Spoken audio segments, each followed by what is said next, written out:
Hello student, आज की इस इम्पॉर्टेंट सेशन में आप सभी का स्वागत है। तो स्टूडेंट, जैसा कि आप लोगों को पता है कि हमारे चैनल पर ईवीएस पेडागोजी की एक सीरीज़ चल रही है। उसी सीरीज़ का यह 6वां वीडियो है।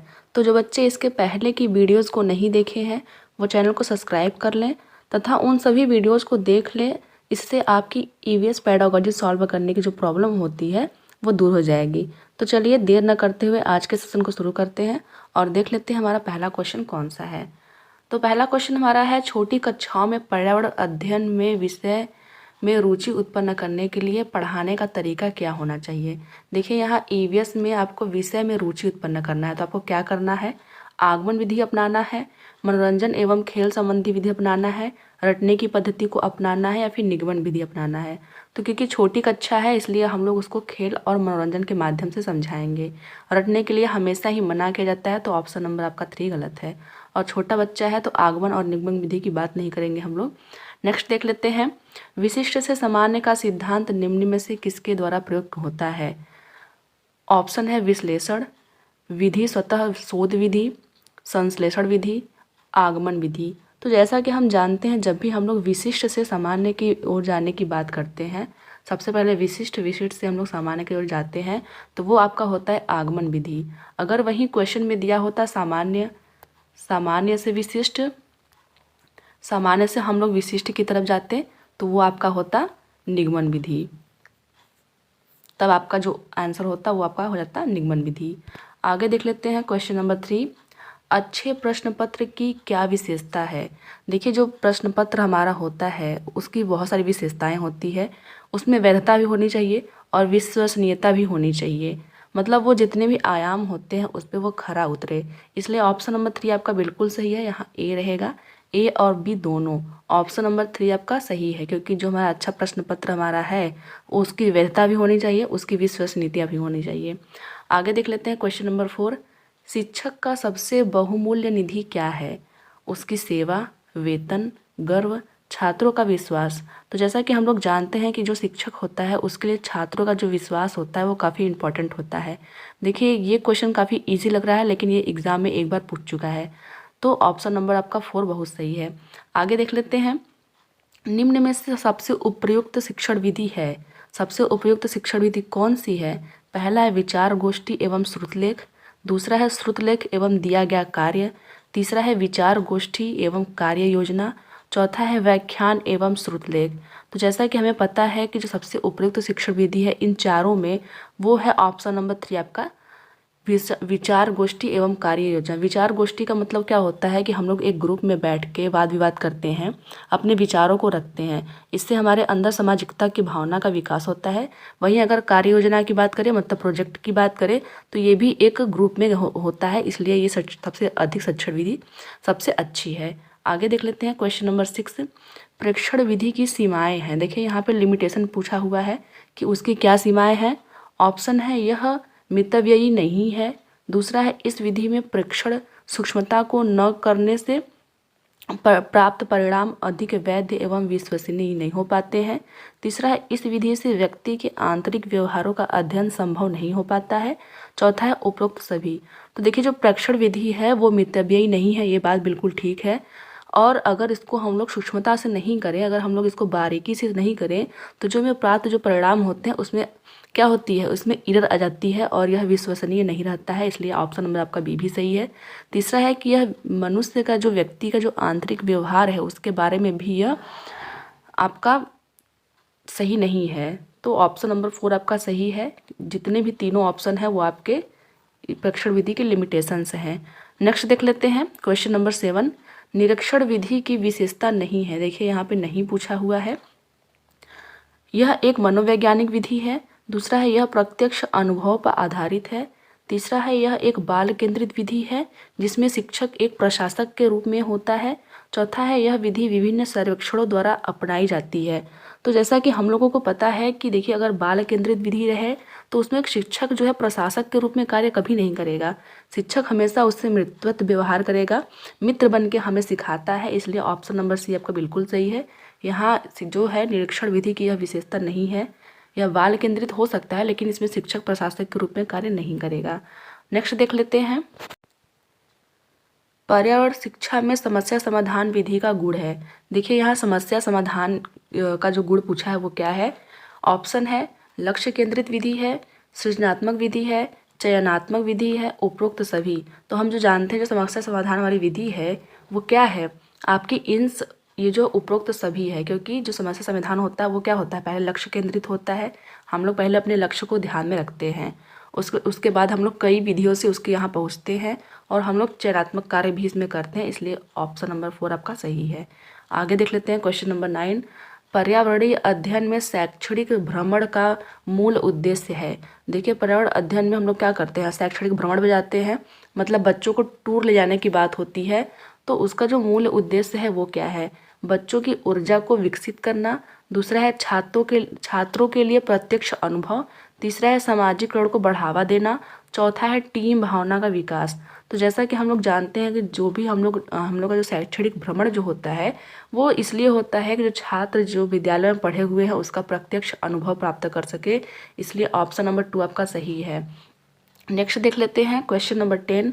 प्राथमिक स्तर पर शिक्षण की खेल विधि आधारित है। यहाँ पे खेल विधि की बात कहा गया है कि खेल विधि पे क्या आधारित है।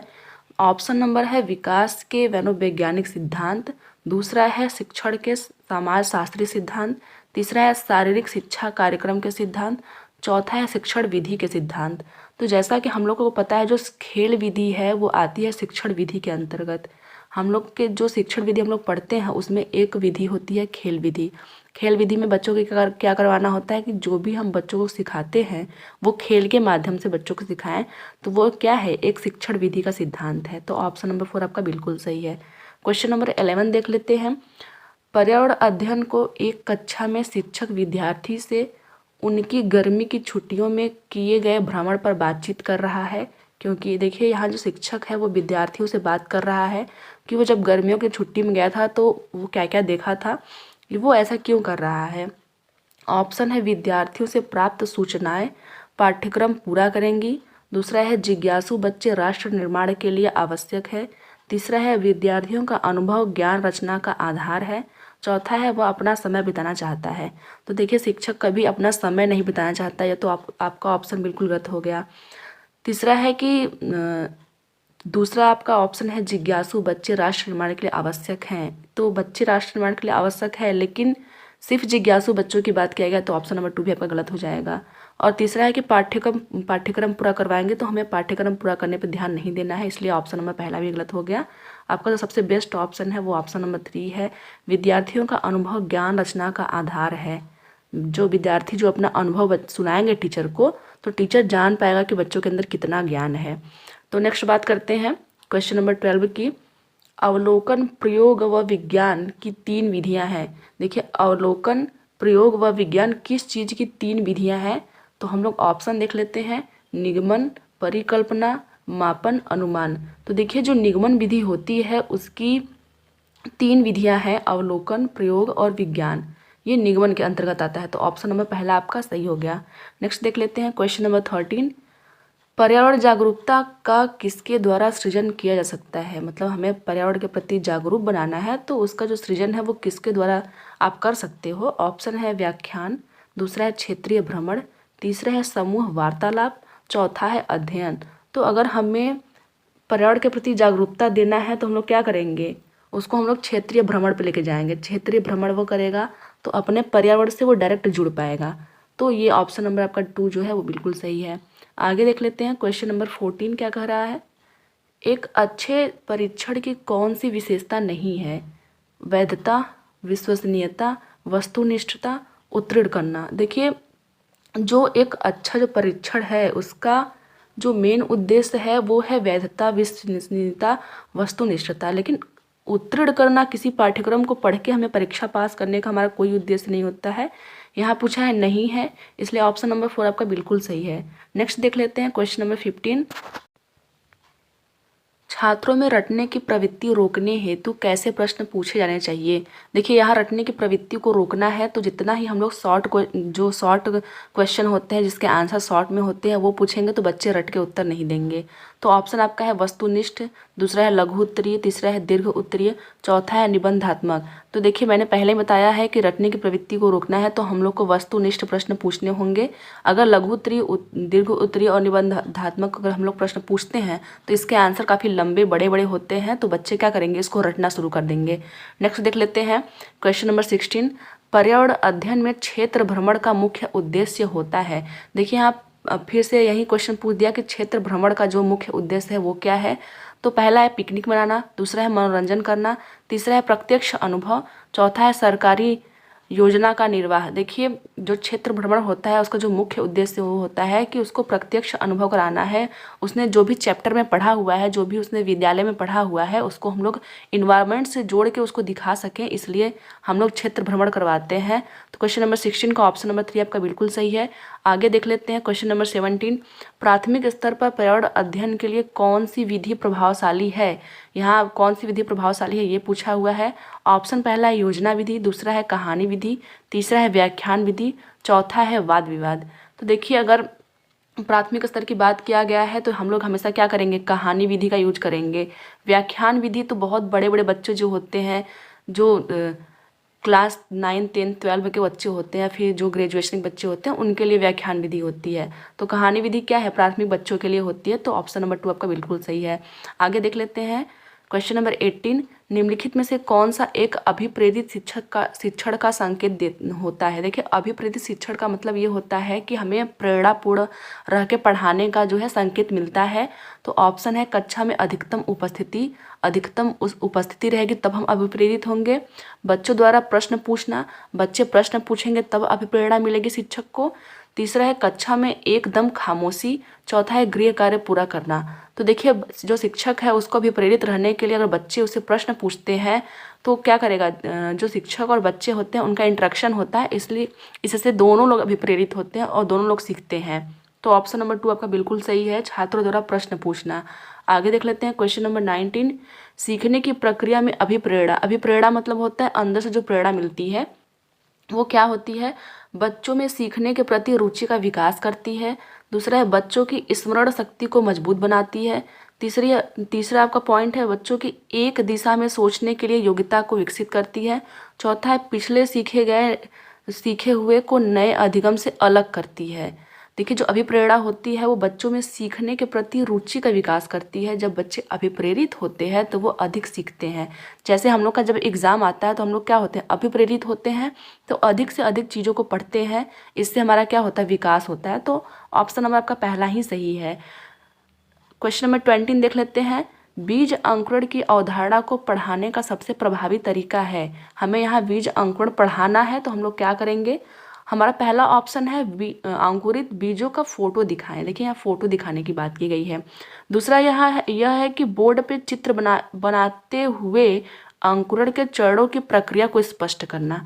तीसरा है कक्षा में अंकुरित बीजों को दिखाना और अंकुरण की प्रक्रिया को स्पष्ट करना। चौथा है बीज बोने, अंकुरण के विभिन्न चरणों का अवलोकन करने और उनका चित्र बनाने की गतिविधि को बच्चों को निष्पादित करने के लिए कहना। देखिए यहाँ गतिविधि कराने के लिए बोल दिया है तो हमारा ऑप्शन नंबर 4 ही सही हो जाएगा, क्योंकि हम जब कभी भी कोई भी चीज़ पढ़ते हैं या फिर पढ़ाते हैं तो उसमें गतिविधि काफ़ी महत्वपूर्ण रोल निभाता है। हमें बच्चों को गतिविधि करके सिखाना है कोई भी चीज़ों को। किसी चीज़ का फोटो दिखा देने से या फिर उसका चित्र बना देने से बच्चों को समझ में नहीं आएगा। चित्र तो वो अपने किताबों में भी देखते हैं, तो इससे ज़्यादा इफेक्ट नहीं पड़ता है, इसलिए हम लोग क्या करवाना है, गति करवाना है। तो ऑप्शन नंबर 4 आपका सही हो गया। नेक्स्ट देख लेते हैं 21। बच्चों के लिए सीखने के अवसर प्रदान करने के लिए आप इनमें से क्या नहीं करेंगे। क्वेश्चन को आप लोग ध्यान से पढ़िए, क्या नहीं करने की बात की गई है। तो बच्चों को समस्या सुलझाने के लिए प्रेरित करेंगे। दूसरा है उनकी अवधारणात्मक संरचना को स्पष्ट करने में मदद करेंगे। उन्हें सुझाव व संकेत देंगे जिससे वे नया ज्ञान सीख सकें। उन्हें सही उत्तर अच्छी तरह समझा देंगे। तो देखिए हमें यहाँ क्या कहा गया है कि बच्चों को सीखने के अवसर प्रदान करने के लिए हमें क्या नहीं करना चाहिए। अगर हम बच्चों को उत्तर बता देंगे सही सही तो जो उनकी सीखने की जो क्षमता होती है वो ख़त्म हो जाती है। जैसे अगर हमें किसी चीज़ का अगर उत्तर पता चल जाता है तो हम लोग देखते नहीं और दूसरे ऑप्शन को, तो हम लोग ऑप्शन नंबर 4 को सही करेंगे। और नेक्स्ट क्वेश्चन देख लेते हैं क्वेश्चन नंबर 22।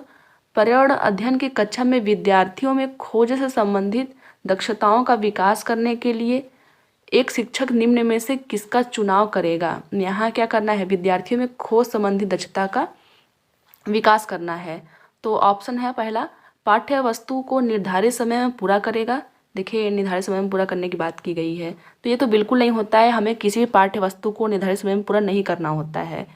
दूसरा है ऐसी पाठ्य वस्तु जिसे अधिकांश विद्यार्थी पसंद करें, ये थोड़ा ठीक लग रहा है।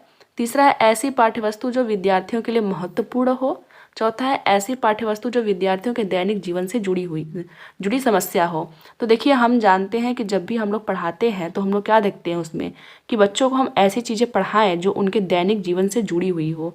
तो ऑप्शन नंबर 4 आपका बिल्कुल सही है, ये बेस्ट ऑप्शन आपका होगा, ऑप्शन नंबर 4। तो हम लोग इसी पर टिक करेंगे। नेक्स्ट देख लेते हैं क्वेश्चन नंबर 23, प्रयोजना विधि में कितने मुख्य सोपान प्रयुक्त होते हैं। देखिए यहाँ प्रयोजना विधि की बात कहा गया, प्रोजेक्ट विधि की बात कहा गया है कि इसमें कितने सोपान हैं। तो जैसा कि हम जानते हैं कि इसमें 6 सोपान हैं। अगर हम 6 की बात करें तो पहला ये होता है कि हम किसी चीज़ के लिए स्थिति प्रदान करते हैं।